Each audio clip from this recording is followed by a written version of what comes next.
Yesu asifiwe. Habari za jioni tena.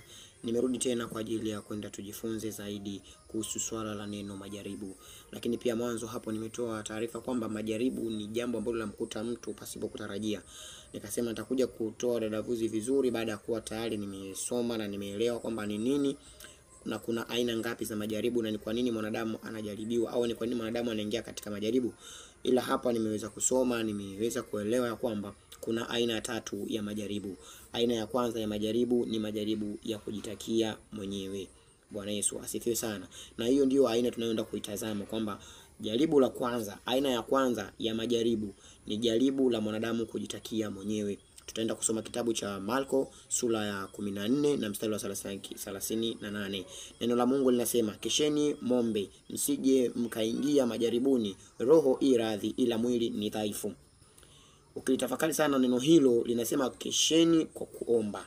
Kwa hiyo endapo utakesha bila kuomba, ni kwamba lazima utaingia majaribuni kwa kujitakia mwenyewe, kwa sababu kiziwizi cha majaribu ni maombi. Na kuna sometimes unaweza kaomba lakini ukajaribiwa. Hata Yesu wakati yupo mlimani alikuwa akiomba lakini alijaribiwa, alikuwa kwenye maombi lakini alijaribiwa, ila alishinda yale majaribu. Alilishinda lile jaribu kwa sababu alikuwa kwenye neno na alikuwa kwenye maombi. Kwa hiyo na wewe ili uweze kushinda jaribu ulilonalo, tatizo aina yoyote, inabidi uwe na maombi. Kwa hiyo hapa neno la Mungu linavyosema kwamba kesheni muombe, kesheni mkiomba, msije mkaingia majaribuni.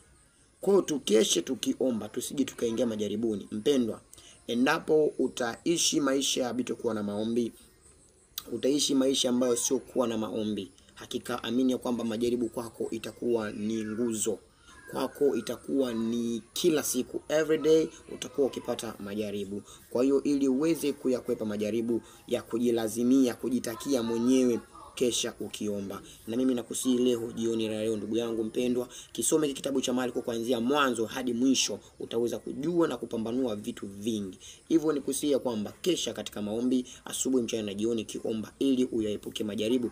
Majaribu ni vitu ambavyo vinamjia mwanadamu katika mfano tofauti, katika hali tofauti, katika mazingira tofauti. Kumbe ni kuombe utaweza kuyashinda hayo yote endapo utakuwa na maombi. Lakini pia uwe na neno la Mungu ndani yako. Jaribu lolote litakapotokea mbele yako utalishinda kwa uwezo wa neno la Mungu. Nami nikutakie, sina mambo mengi, lakini leo ni aina ya moja tunayojifunza kwamba kusura majaribu. Hapo mbeleni tutaenda kujifunza aina nyingine, Mungu akitutia uzima. Nikuombe kwamba usisahau kusubscribe, kulike, kushare vile vile na kucomment. Pale utakapoona kwamba hujaenda sawa, ni vizuri kuuliza.